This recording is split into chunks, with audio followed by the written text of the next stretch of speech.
제자들, 예수님의 제자들이 큰 복음 사역을 감당함으로 인해 가지고 교인들이 굉장히 많이 늘어나게 됐습니다.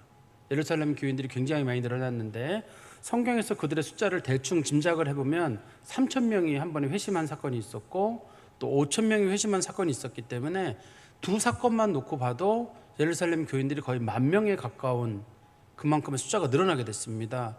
그러면 이제 교회가 늘어나게 됐을 때 서로 간에 문제가 생기게 됩니다. 의견이 다른 사람들이 문제가 생기게 되는데요. 당시에 이제 유대인들은 사람들을, 같은 유대인들끼리도 사람들을 좀 이렇게 구분을 지었습니다. 그러니까 원래 이스라엘에 살던 사람들, 그리고 언어를 아람어를 쓰는 사람들을 히브리파 유대인이라고 하거든요. 그 사람들하고 그 다음에 한때 그 이스라엘 백성들 중에서 기원전 63년인가에 폼페이우스라고 하는 장군에 의해 가지고 이스라엘 사람들이 포로로 끌려간 사건이 있었거든요. 로마나 세계 각지로 포로로 끌려간 사건이 있었는데 그때 굉장히 많이 끌려가게 됐습니다. 그때 끌려갔던 사람들을 보통 경우 이제 나중에 그 사람들이 자유를 얻었기 때문에 자유민들이라고 부르게 돼요. 근데 그 사람들은 이미 이스라엘을 떠나서 산 지가 적어도 100여 년, 예수님 이후니까 100여 년 지났잖아요.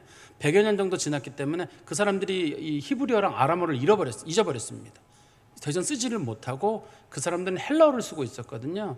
근데 그 헬라어를 쓰는 사람들하고 두 부류가 있었는데 히브리파 유대인들은 스스로를 자기네들이 정통이라고 생각했고 그다음에 이 한때 노예로 끌려갔던 사람들에 대해서는 좀 내려보는 경향이 있었어요.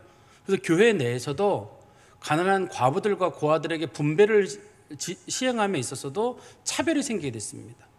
원래 우리 교회 교인, 우리로 말하면 원래 이 이스라엘 땅에 있던 사람들에 대해서는 좀 더 많은 구제를 주게 되고 그렇지 않은 사람들에게는 구제의 양을 좀 적게 줬던 것 같습니다. 우리 말로 하면 팔이 안으로 굽는다는 것처럼 이 업무를 하던 사람들이 주로 히브리파 유대인들이었기 때문에 그 사람들은 자기네랑 친한 사람들만 이렇게 도와주게 된 거예요. 그러다 보니까 헬라파 유대인들, 원래 이스라엘에 살지 않았지만 그래도 죽기 직전에 예루살렘에 와서 죽어야 되겠다라고 생각하고 돌아왔던 그 과부들은 상대적으로 이렇게 좀 소외되고 구제로부터 누락되는 사건이 있었습니다. 그러다 보니까 사람들 내에서 웅성웅성 하는 거예요. 이러다가는 우리가 이 같은 교회를 섬기지만 우리가 이 교회 내에서 있기가 어렵겠다. 그래가지고 사람들이 이제 목소리를 높여가지고 사도들에게 가서 따진 겁니다. 같은 교인인데 왜 히브리파 유대인들 과부들에게는 더 많이 주고 헬라파 과부들은 상대적으로 이렇게 모든 일 누락시키고 우리에게 불공정하게 하느냐, 못 받아들이겠다.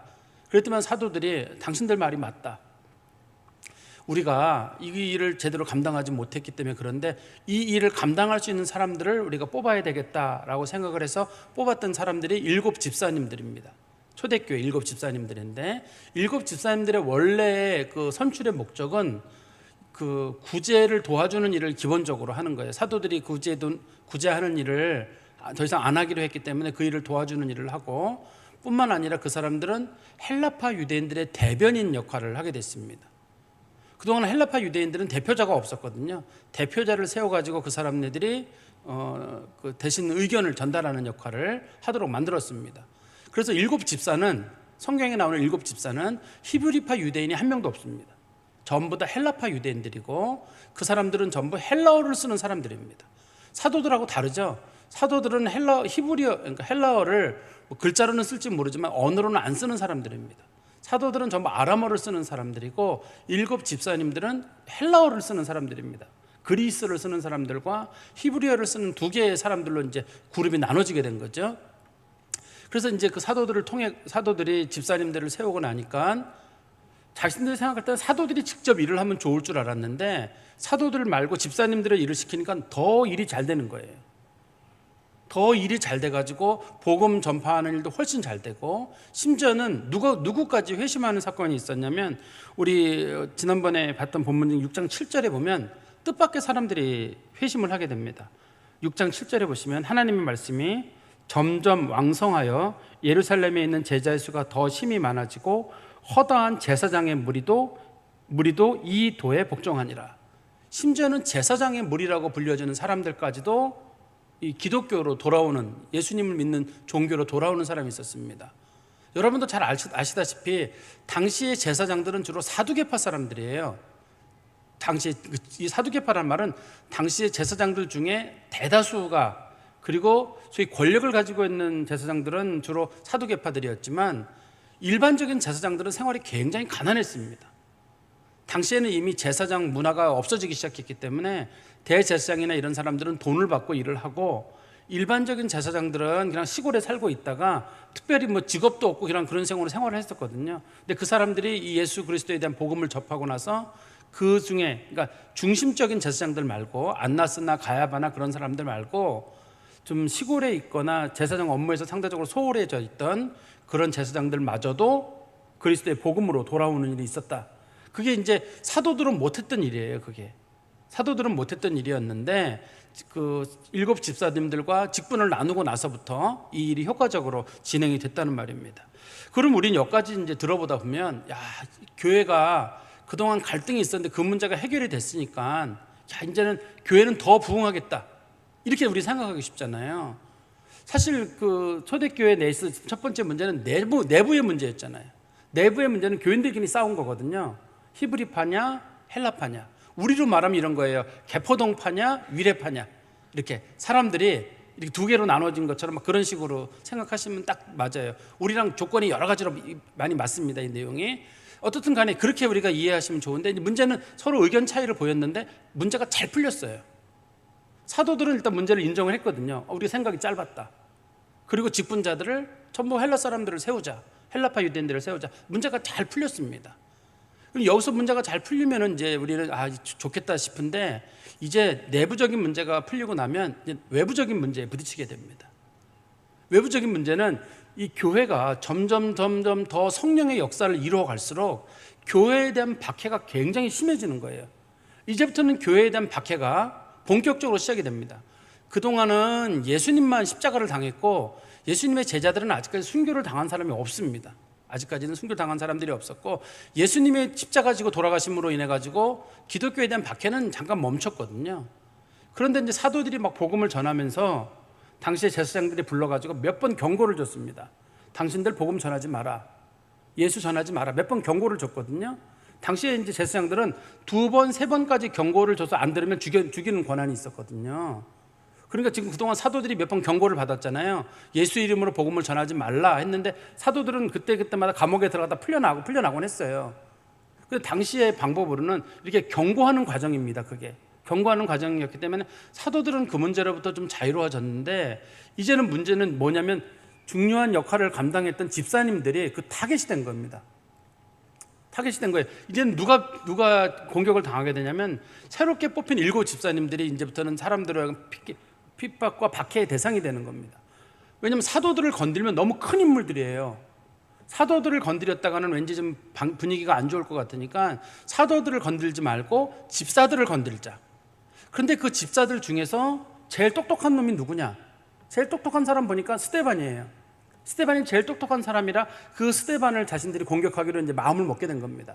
스데반을 우리 오늘 본문에 못 듣다 보면 그 얘기가 나오죠. 8절부터 말씀해 보시면, 스데반이 은혜와 권능이 충만하여 큰 기사와 표적을 민간에 행하니.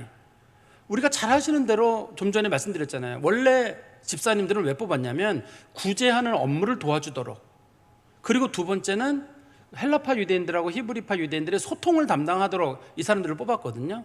근데 이 사람들의 업무가 커졌습니다. 하나님께서 사도들 밑에 있던 이 집사들을 통해 가지고 더 큰 일을 하려고 하셨는지 은혜와 권능이 충만하여 큰 기사와 표적을 민간에 많이 행했다. 이거는 누가 행했던 거냐면 얼마 전까지는 사도들이 행하던 거예요. 사도들에게 집중됐던 그 은혜가 이제 그 7 집사님들에게도 그 은혜가 같이 가게 됐는데, 그 중에서 특별히 은사가 많았던 사람이 누구였냐면 그 스데반이에요. 스데반인데 이 스데반을 통해서 스데반이가 좋은 얘기 다 있잖아요. 은혜가 많았고 권능이 많았고 기사와 기이한 일들과 표적, 이적이 많이 나타나게 됐습니다. 이걸로 인해 가지고 소위 9절에 보면 이른바 자유민들이라고 불려지는 사람들, 자유민들이라는 말이 거기 나오죠. 자유민들, 즉 구레네인과 알렉산드리아인, 그 다음에 길리기아 사람들, 그 다음에 아시아에서 온 사람들이 회당에서 어떤 자들이 일어나 스데반과 더불어 논쟁할세. 이 자유민들이라고 소위 불려지는 이 사람들이 스데반하고 논쟁을 하게 됐는데, 왜 스데반하고 논쟁을 하게 되냐면 사도들하고는 말이 안 돼요. 말이 안 통합니다. 왜 말이 안 통하냐면 사도들은 아람어를 쓰고 있고 이 자유민들이라고 불려진 사람들은 헬라어를 쓰는 사람들입니다. 그래서 말귀가 통하는 사람은 누구냐면 헬라파 유대인을 찾아내야 되는 거예요. 헬라파 유대인이 누구냐면 스데반이 그 대표적인 인물이거든요. 그래서 스데반을 찾아낸 겁니다. 그래서 헬라파 유대인을, 우리가 이 내용을 잘 보다 보면 스데반이 이 헬라파 유대인들이 속했던 그 회당의 멤버예요. 그 회당의 멤버로 있다가 스데반이 거기서 개종을 해가지고 기독교로 돌아오게 되니까 그 사람들이 우리랑 말귀가 통하는 사람이 누구냐 도대체. 그리고 그러면서도 저 기독교에서 사도들은 아니지만 그래도 중심적인 인물이 누구냐 해보니까 스데반이라는 인물이 딱 결정이 된 거예요. 그래서 스데반하고 얘기를 해야 되겠다. 스데반하고 논쟁을 한다는 말은 스데반하고 뭐 얘기를 하고 풀어보자 이런 얘기가 아니라 스데반에 대한 비난을 통해 가지고 이제 기독교인들에 대한 박해를 시작하려고 그 일을 시작하는 겁니다. 근데 이 본문을 잘 보다 보면 우리나라 성경책에 뭐라고 되어 있냐면 다시 한번 보세요. 자유민들, 즉 구레네인, 알렉산드리아인, 길리기아와 아시아에서 온 사람들의 회당에서, 여기 보면 자유민들이라고 불려지는 사람들이 4개의 분류로 나눠져 있죠. 구레네 사람들, 구레네가 지금의 리비아 지역입니다. 그 다음에 알렉산드리아, 지금 이집트 위쪽에 있는 지역입니다. 여기가. 그 다음에 길리기아는 터키 쪽에 있는 지역이고, 그 다음에 아시아는 뭐 지금 소아시아, 터키 북쪽 지역, 거기서 온 사람들인데 이 사람들이 헬라어를 주로 사용하고 있는데 그 사람들의 회당에서, 그러니까 우리나라 말에는 보면 회당이란 말이 단순지 복순지 모르잖아요. 우리나라 말에는 그냥 회당이라고만 되어 있으니까. 이게 이제 우리는 이 성경책에 보면은 이 사람들이 전부 자유민들이라고 불려지지만 하나의 회당인 것처럼 우리나라 성경책에 돼 있어요. 하나의 회당. 그러니까 여러 부류의 사람들이 모여서 한 회당에서 예배를 드리는데 그 사람들이 함께 스데반하고 논쟁을 한 거로 돼 있어요.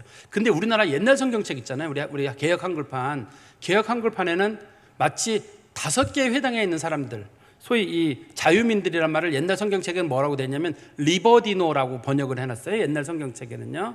그 리버디노 사람들, 구레네, 알렉산드리아, 길리기아, 아시아, 5개인 것처럼 마치 돼 있어요. 근데 이번 우리 개정 개역판은 성경을 바꾸면서 이거를 자유민들이라고 불려지는 사람들, 리버디노라는 말을 번역을 한 겁니다. 자유민들이라고 불려지는 그 사람들이 속한 회당. 그러니까 회당이 5개가 아니라 회당은 딱 하나예요. 여기서는요. 왜냐하면 회당이란 말이 단수로 돼 있거든요. 여기에는 하나로 돼 있기 때문에 그래요. 이제 그 이스라엘 사람들이 말하는 전설의 저희 전승에 따르면 요 시기에 예수님 지나고 난 요 당시에 회당의 숫자가 어떤 사람의 기록에는 한 480개쯤 있다고 돼 있고 어떤 사람의 글에는 한 280개쯤 된다고 돼 있어요. 최소로 잡아도 회당의 숫자가 280개란 말은 굉장히 많은 겁니다. 이게 굉장히 많은 건데 그 중에서 어느 한 회당에 속한 사람들이 지금 찾아와가지고 스데반하고 얘기를 하는 건데 왜 하필이면 그 회당에 속한 사람들일까 할 때 짐작하기를 원래 스데반이 기독교로 개종하기 전에 있었던 그 회당의 사람들인가 보다. 그 사람들이 이 스데반하고 얘기가 잘 통하기 때문에요. 그런 것 같습니다. 이때 당시에. 그런데 논쟁을 하는데 10절에 보시면 스데반이 지혜와 성령으로 말함을 그들이 능히 감당하지 못했다. 그 스데반이라는 사람이 말을 하는데 스데반이라는 사람하고 논쟁을 하는데 논쟁이 안 되는 거예요. 말을 얼마나 잘하는지 몰라요. 그러니까 여기서는 말을 잘했다 이런 말이 초점은 아닙니다. 이 사람이 어떻게 말하냐면 지혜와 성령으로 말함으로 인해 가지고 이 사람들의 이 스데반이라고 하는 사람의 말을 이길 수가 없는 거예요. 우리 그 마태복음 10장 18절에서 20절에 보면 예수님께서 그런 말씀하셨습니다. 마태복음 10장 18절에서 20절에 보시면 제가 읽어드릴게요. 또 너희가 나로 말미암아 총독들과 임금들 앞에 끌려가리니 이는 그들과 이방인들에게 증거가 되게 하려 하심이라. 너희를 넘겨줄 때 어떻게 또는 무엇을 말할까 염려하지 말라. 그때 너희에게 할 말을 주시리니 말하는 이는 너희가 아니요 너희 속에서 말씀하시는 이 곧 너희 아버지의 성령이시니라. 예수님께서 제자들에게 그렇게 말씀하셨거든요. 너희들이 만약에 공회에 끌려가거나 하는 일이 생기더라도 무슨 말을 할까 어떻게 말할까 미리 준비하지 마라. 하나님이 말씀하실 말씀을 주실 것이고 너희가 말하게 하지 않고 성령께서 말하게 하실 지혜를 주실 것이다. 그러니 아무것도 걱정하지 말라 이렇게 얘기를 하셨어요. 그리고 우리가 앞부분에 보면 이 사도행전 4장 13절부터 14절에도 보면 그런 말씀이 나와요. 사람들이 예수님의 제자들하고 얘기를 하려고 하는데 예수님의 제자들하고 얘기를 할 수가 없어요. 분명히 자기들이 생각할 때 예수님 제자들은 갈릴리에서 고기 잡던 사람들인데 얼마나 말을 잘하는지 몰라요. 그래서 그 사람들을 비난할 얘기를 찾을 수가 없었다, 그렇게 말하고 있으니까 당시에 스데반이 언변이 좋았다라기보다는 하나님의 성령의 충만함을 받은 가운데서 하나님의 영이 그에게 말씀을 주셨다. 우리가 전도를 하려고 하거나 누군가에게 하나님 말씀을 전하려고 할 때도 우리가 걱정할 것이 없는 것이 내 말로 어떻게 전하지? 뭘 하지? 그거 걱정할 거 없을 것 같아요. 저는 선교를 하시는 분들도 마찬가지일 것 같아요. 선교를 하는 분들도 내가 어떻게 가서 거기서 무슨 말을 하지? 언어도 안 통하는데 그 사람들하고 커뮤니케이션을 어떻게 할 것인가로 고민할 게 아니라 그냥 기도하고, 물론 언어는 준비해야 되겠죠. 언어는 준비하지만 기도하면서 하나님의 영이 우리 가운데 감동을 주도록. 저는 최근에 제가 느끼는 하나의 갈등 중에 한 가지가, 이게 이제 제가 잘난 체 하는 말로 들리지 마세요. 잘난 체 하는 말로 보지 마시고 옛날에 우리나라에 있던 목사님들보다 많이 배웠어요. 그렇죠? 근데 그 목사님들은 성도들이 목숨 걸고 하나님 앞에 신앙생활 하도록 만들었거든요. 근데 저는 그러지 못하잖아요. 제가 생각하기를 그분들은 영으로 말씀을 전했나 보다. 저는 정말 제가 이렇게 속된 사람인 것 같고, 정말 영어로 말씀을 전해서, 그분들은 사실 성경 주석책도 없고 그분들 성경 녹음한 거나 성경 강해 같은 거 보잖아요. 제가 볼 때 참 조잡해요. 그런데 그 말씀 속에서 수많은 사람들이 감동을 받았고, 한국 교회 내에서 또 일제시대 때나 6.25 때 목숨 걸고 지켰던 사람들이 그 사람들이거든요. 도대체 그 사람들은 무슨 얘기를 했을까? 얘기가 중요한 게 아니라 그들의 말씀 속에서 성령의 역사가 있었던 게 분명해요.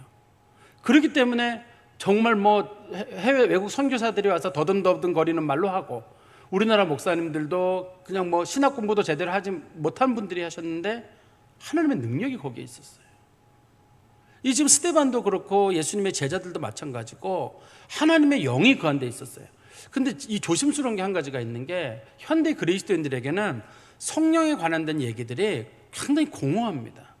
여러분 성령 받으세요. 성령의 충만함을 받아야 합니다. 성령 가운데 여러분 움직여야 합니다. 성도들이 아멘 아멘 하는데, 사실 성령이라는 거에 대해서는 성도들의 마음속에 깊은 감동이나 체험이 별로 없기 때문에 이걸 굉장히 공허하게 들려요.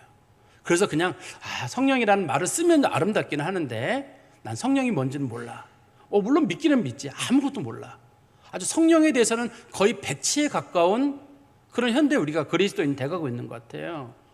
근데 교회는 말씀을 기록하신 분도 성령님이시고, 말씀을 전달하게 하시는 분도 하나님이시고, 우리 마음속에서 변화를 일으키시는 분도 성령님이에요. 그러니까 어떤 말씀을 들었을 때 그 말씀이 은혜가 되지 않을 때는 전하는 사람의 문제도 간혹 있을 수 있겠습니다만, 상당 부분은 말씀을 받는 밭이 성령의 밭이 아닌 경우가 있어요. 그래서 저게 무슨 의도로 했을까, 저렇게 막 따져가지고 갈 게 아니라 그냥 하나님 말씀으로 받고 성령으로 받아서 아멘으로 갈 수 있는 말씀들이 사람들에게 걸리는 말씀이 될 때가 있다는 거예요. 어떻든 이 스데반의 역사를 통해 가지고 더 이상 소위 자유민들이라고 불려진 사람들이 스데반하고 논쟁을 하기가 어렵게 됐습니다.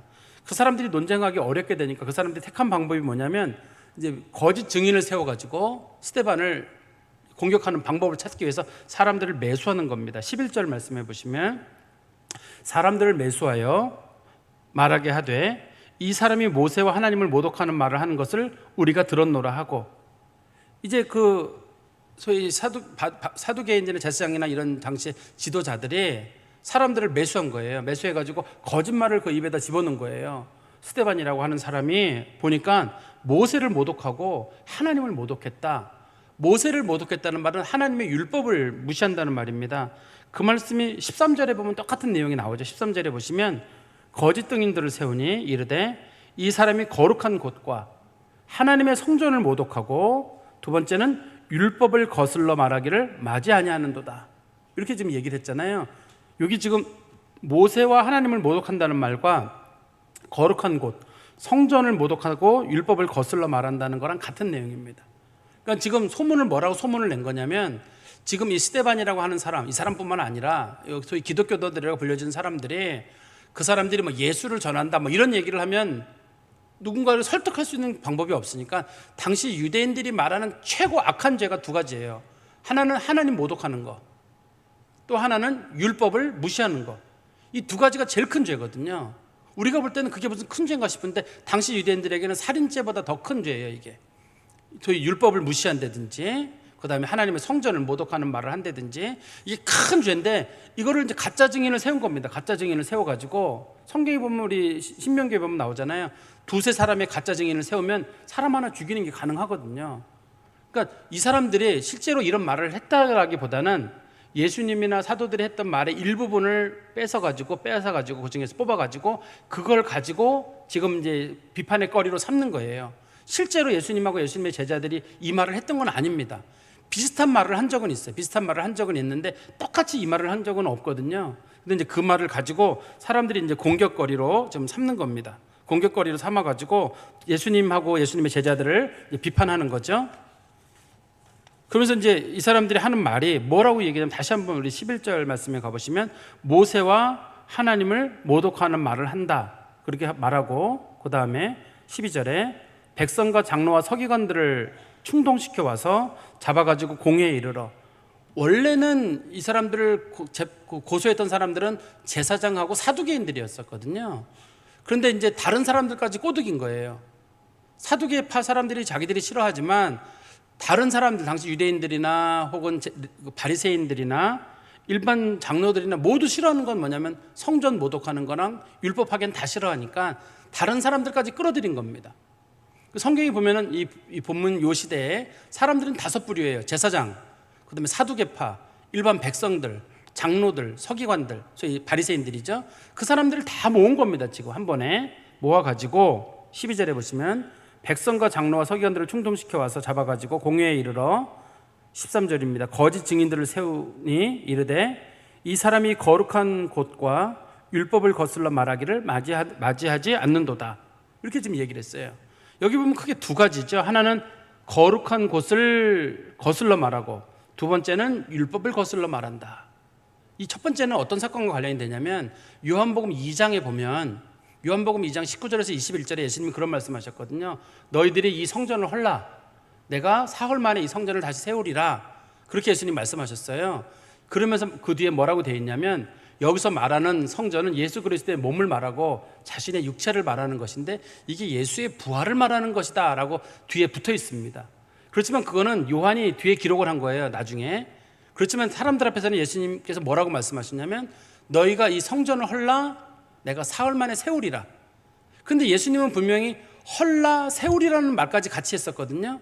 근데 이 사람들은 뭐라고 얘기했냐면, 이 사람이 14절에 말씀해 보세요. 14절에 보시면 그의 말에 이 나사렛 예수가 이것을 헐고 성전을 헐어버린다, 부셔버린다고 얘기를 했다는 거예요. 예수님 했었죠. 성전을 너희가 헐라, 그러면 내가 세우리라라고 했는데, 세운다는 말은 빼버리고 예수님이 헌다는 말을 한 것도 아니고 너희들이 헐라, 그러면 내가 세우리라 이렇게 했단 말이에요. 예수님의 몸을 가지고 얘기한 거지만 당시 사람들은 이거를 그냥 성전 건물로 받아들여가지고 예수님이 성전을 헌다 그랬대. 그런데 헌다는 말을 하려면 예수님이 했던 말 중에 다시 세우리라는 말씀, 3일 뒤에 내가 다시 세우리라는 말도 했는데 그거는 빼뜨려 놓고 요것만 얘기를 하는 거죠. 그 다음에 또 14절에 보시면 모세가 우리에게 전하여 준 규례를 고치겠다 함을 우리가 들었노라. 예수님께서 말씀하시기를 율법은 다 끝났대. 율법의 시대는 이제 율법은 필요 없어. 너희들은 복음으로 살아라. 예수님이 이렇게 말씀하지 않으셨어요. 우리 한번 볼까요? 마태복음 5장, 율법에 대한 예수님의 입장이 거기에 기록되어 있습니다. 마태복음 5장 17절부터 20절까지입니다. 마태복음 5장 17절부터 20절까지 제가 읽어드리겠습니다. 내가 율법이나 선지자를 폐하러 온 줄로 생각하지 말라. 폐하러 온 것이 아니여 완전하게 하려 함이라. 진실로 너에게 이르노니 천지가 없어지기 전에는 율법의 1.1획도 결코 없어지지 아니하고 다 이루리라. 그러므로 누구든지 이 계명 중에 지극히 작은 것 하나라도 버리고 또 그같이 사람을 가르치는 자는 천국에서 지극히 작다 일컬음을 받을 것이요, 누구든지 이를 행하며 가르치는 자는 천국에서 크다 일컬음을 받으리라. 내가 너에게 이르노니 너희 의가 서기관과 바리새인보다 더 낫지 못하면 결코 천국에 들어가지 못하리라. 예수님은 율법을 폐한다는 말씀을 하신 게 아니라 율법을 완전하게 하러 오셨다고 말씀하셨어요. 그리고 예수님은 율법 중에서 가장 중요한 게 율법 정신은 사랑이라고 말씀하셨습니다. 그러니까 하나님을 어떻게 섬길까요? 사랑하는 마음으로 섬기면 너희들이 나머지 율법을 행하는데 어렵지 않을 것이다. 사람은 어떻게 해야 됩니까? 사랑하는 마음으로 하면 사람을 잘 섬길 수 있을 것이다. 그것이 율법이 가르치는 기본적인 정신이다라고 예수님 말씀하셨어요. 예수님이 복음으로 십자가로 율법을 폐한 게 아닙니다. 율법을 완성하시기 위해서 자신의 몸을 들여서 율법의 의를 만족시키신 것이죠. 그러니까 가끔 성도들이 율법은 다 옛날 거야, 다 필요 없어, 이런 식으로 말을 하는 사람들은 소위 율법 파괴론자들이에요. 우리 요즘 시대에 보면 소위 구원파라든지 혹은 보수주의, 복음주의 내에 있는 분들 내에서도 율법에 관한 내용들은 무조건 다 나쁜 거로만 보는 분들이 계세요. 성경의 율법 중에서도 소위 우리가 의식법이라고 불려지는 거 있잖아요. 뭐 제물을 바친다라든지 뭐 정결하고 부정하다든지 그런 것들은 우리가 상당 부분은 이제 예수 그리스도의 보혈의 공로로 회복이 됐다고 보지만 지금도 우리들에게 하나님이 지켜야 되는 계명들 있잖아요. 살인하지 말라, 간음하지 말라, 하나님의 이름 망령될 것이 말라, 부모를 순종하라라든지 거짓 증거하지 말라, 이런 10계명과 관련된 내용들은 우리는 그대로 남아있다고 믿어요. 지금도. 그죠? 의식법의 일부만 사라진 거고 나머지는 그대로 남아있다고 우리는 믿고 있습니다. 근데 많은 분들이 예수님은 율법을 완성하셨고 뭐 복음으로 어쩌고 얘기하면서 율법은 다 끝난 거다, 폐기된 거다, 이렇게 소위 율법 폐기론자들이 우리 사회에 굉장히 많아요. 이 사람들, 소위 이 사람들을 좀 어려운 말로는 안티노미아니스트라고 부르거든요. 그러니까 소위 율법적인 건 다 무조건 나쁘다는 거예요. 우리는 이제 복음의 시대이기 때문에 그런 건 필요 없다 그러는데 그렇지 않아요. 우리가 율법의 의를 만족시키기 위해서 우리는 그리스도를 믿는 거고 예수님이 그걸 다 충족시켰기 때문에. 그렇지만 우리 그리스도인들은 주께서 주신 그 말씀, 구약에 하나님이 주신 그 계명의 말씀들을 그대로 지켜나가는 거예요. 의식법이라고 불려지는 것들, 속죄제라든지 속건제라든지 이런 것들만 드리지 않고 그런 건 그리스도의 피의 제사로 다 끝났다고 보고 나머지는 다 이렇게 유지를 하고 있습니다. 근데도 불구하고 당시의 사람들이 예수님을 비난하기 시작했는데 당시의 사람들에게 아마 예수님이 하셨던 말씀이 굉장히 이렇게 요즘 표현으로 하면 쇼킹했던 것 같아요. 예수님이 율법을 완성하러 왔다고 했는데도 불구하고 예수님이 사랑 얘기를 한다든지 뭐 이런 얘기를 할 때 저 사람은 율법을 깨뜨리는 사람인가 봐, 뭐 그런 식으로 이 사람들이 그걸 받아들이고 아마 오해를 했던 것 같아요. 그러면서 이제 예수님과 예수님의 제자들과 그다음에 그 뽑혔던 집사님들에 대해서 직접적인 공격을 하는 거죠. 근데 예수님은 율법을 폐기시키러 오신 분이 아니세요.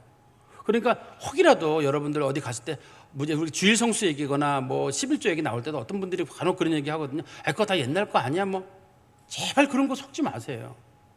그런 거 제발 속지 마시고 뭐 그거는 신약에는 그런 거 없다.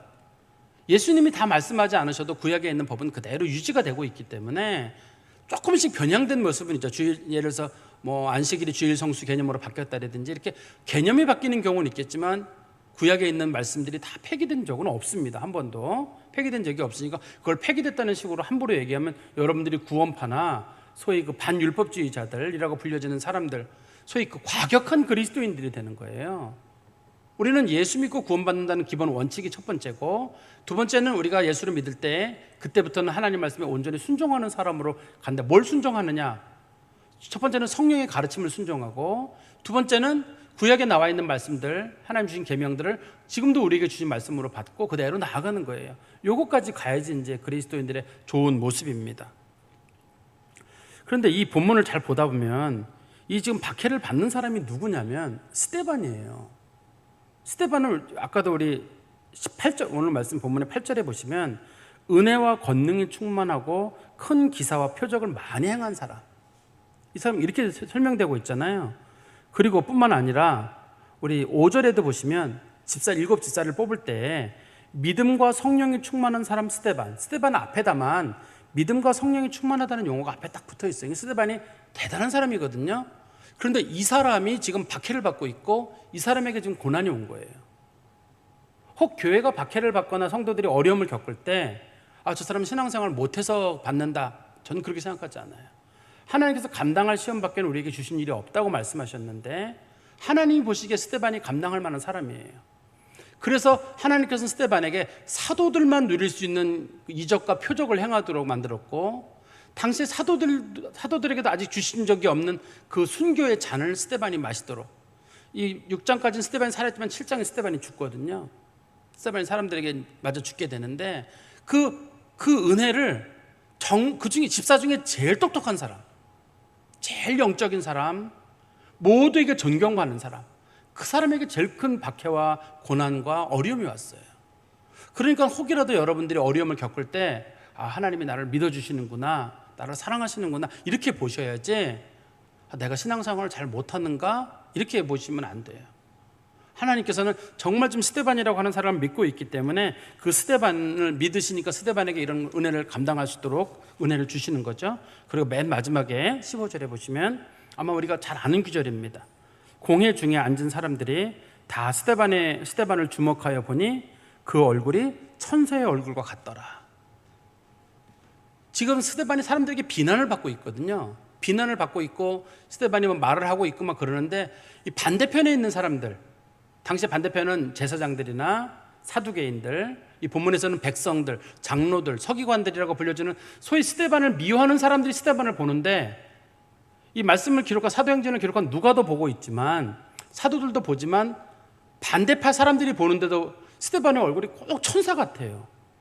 그러니까 천사 같다는 말이 우리가 볼 때 여러분 아마 상징적으로 스데반의 얼굴이 환했나 보다 그렇게만 보시는 분들이 있는데 꼭 그렇지는 않습니다. 이게 우리 하나님 말씀 하나 보면 이해가 되는 부분이 있는데요. 우리 출애굽기 34장에 보시면, 출애굽기 34장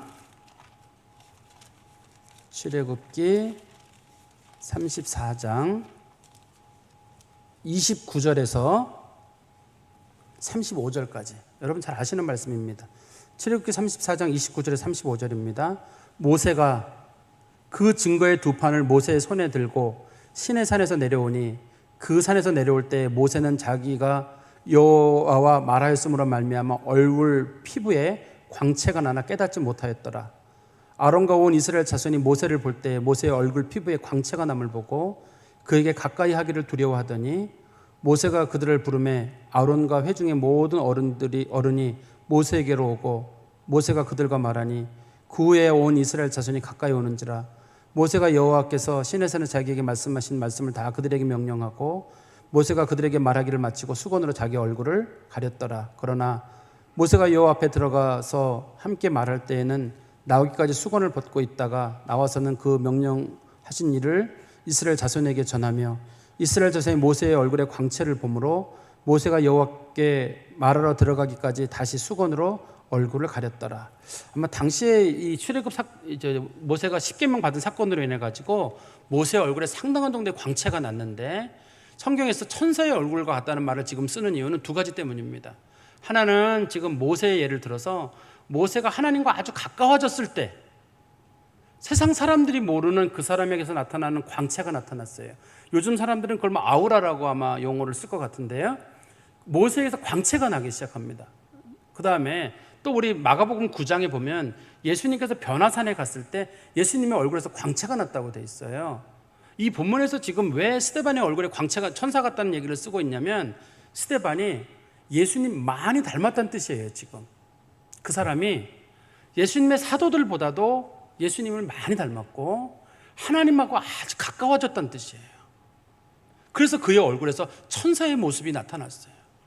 그러니까 보통 사람의 모습하고는 다른, 진짜 그 사람에게서 느껴지는 어떤 영적인 품위와 어떤 단순한 어떤 그런 그런 우리가 표현하기로 얼굴이 참 밝다, 예쁘다 이런 식의 그걸 넘어서는 어떤 신비함의 어떤 영적인 그런 큰 아우라 같은 게 그 사람에게 나타난 거예요. 제가 이거는 우리 교회 성도들을 볼 때도 제가 가끔씩 느낄 때가 있어요. 고난의 길을 많이 겪은 성도들이 있거든요. 성도들에게 이 모습이 있어요. 가끔씩. 이거는 외모를 꾸미거나 원래 태생적으로 예쁘거나 그런 거랑은 전혀 별개예요. 이거는 하나님과 가까이 한 시간이 많은 사람들에게만 나타나는 은혜예요. 밤낮으로 하나님 앞에 부르짖을 수밖에 없고 고난의 터널을 지났던 사람들이 있는데, 고난의 터널을 지나고 나면 외모가 형편없어질 수 있죠. 근데 그 모습에서 저 사람 진짜 멋있다, 저 집사, 저 권사 진짜 멋있다, 그냥 목사 입에서 그냥 그런 말이 탁 튀어나올 정도. 멋있다. 이거는 무슨 뭐 여자로서 남자로서 그런 거랑은 전혀 별개. 정말 저 사람 하나님과 가까이 하는 시간을 보냈더니만 저렇구나. 더 가까워진 사람은 더 그러겠죠. 더 가까워지고 더 가까워지고. 모세가 하나님과 40일 동안 그 시내산에 있었는데 그 사건으로 해서 모세 얼굴에 광채가 났는데, 스데반이 지금 마치 모세와 같은 그런 역할을 감당하고 있는 거예요. 그리고 이게 예수 그리스도와 가까워진 증거예요. 예수 그리스도가 변화산에서 아주 얼굴에 광채가 난 걸 이미 봤거든요, 예수님의 제자들이.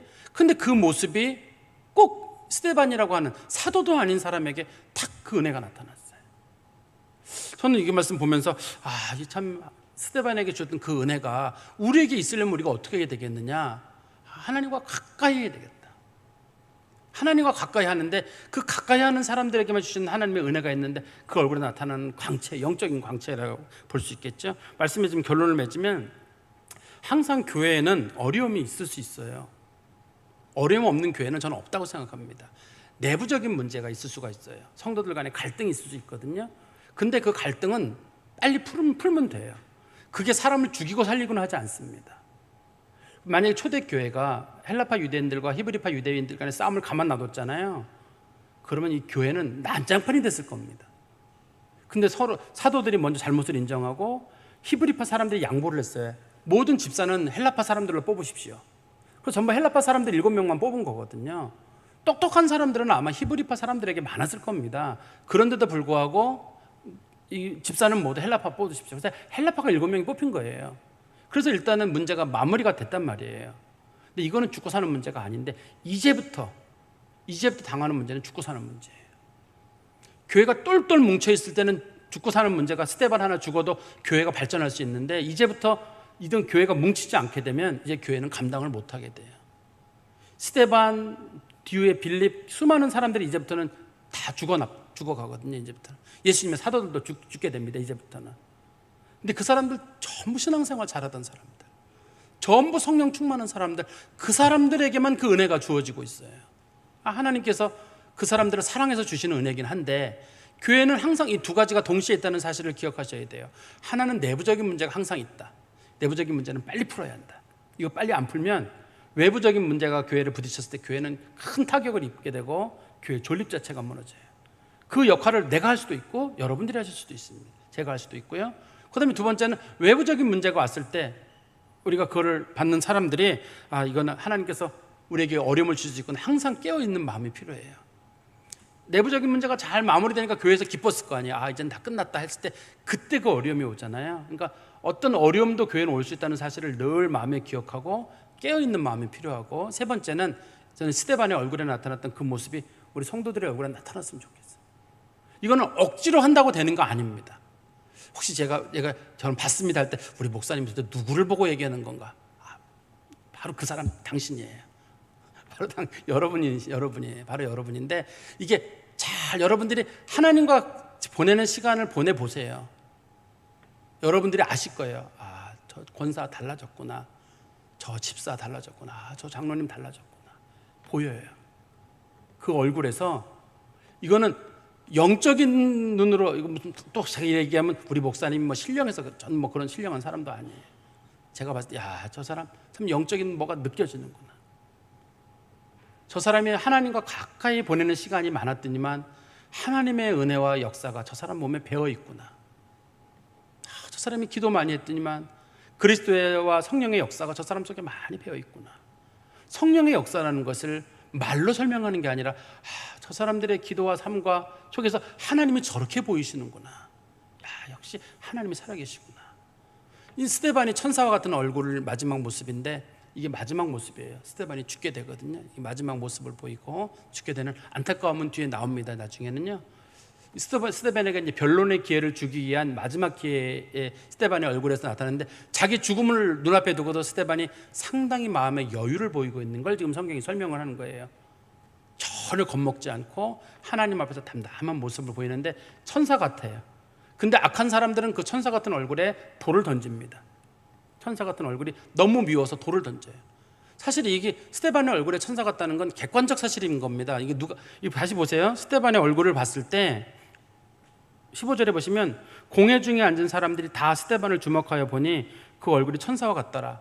누가의 눈에 그렇게 보였다는 게 아니라 당시에 그 스데반을 재판하러 온 사람들이 봤을 때도 얼굴이 천사 같았어요.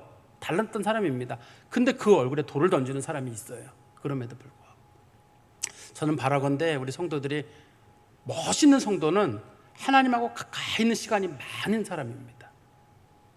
여러분들이 다른 사람과 지내는 시간이 많으면 사람의 냄새가 나요. 하나님과 가까이 하면 하나님의 냄새가 나고 광채가 나고, 저도 그런 사람이 되기를 바라고 우리 성도님들도 모든 믿음 가운데 그런 성도가 되시기를 간절히 소망합니다. 기도하겠습니다. 하나님 아버지, 주면 감사합니다. 오늘 주께서 주신 말씀처럼 우리 교회 식구들이 어려운 과정을 지내고 고난의 날들을 보내고 또 하나님 말씀을 읽고 기도하는 가운데 점점 예수를 닮는 사람들이 되어서 우리의 모습에서 예수가 나타나고 우리의 말 속에서 예수가 드러나게 하시고 우리들의 작은 몸짓에서도 온통 예수가 드러나서 우리는 다 가려지고 우리는 죽고 예수의 모습, 천사와 같은 성도들의 모습이 우리 모든 성도 가운데 드러나게 하여 주시옵소서. 우리가 자랑하는 것도 예수를 가까이 함이 자랑함이 되게 해주시고, 우리가 부러워하는 것도 예수를 닮는 것을 가장 부러움의 대상으로 삼게 하여 주시옵소서. 예수 그리스도의 이름으로 기도하옵나이다.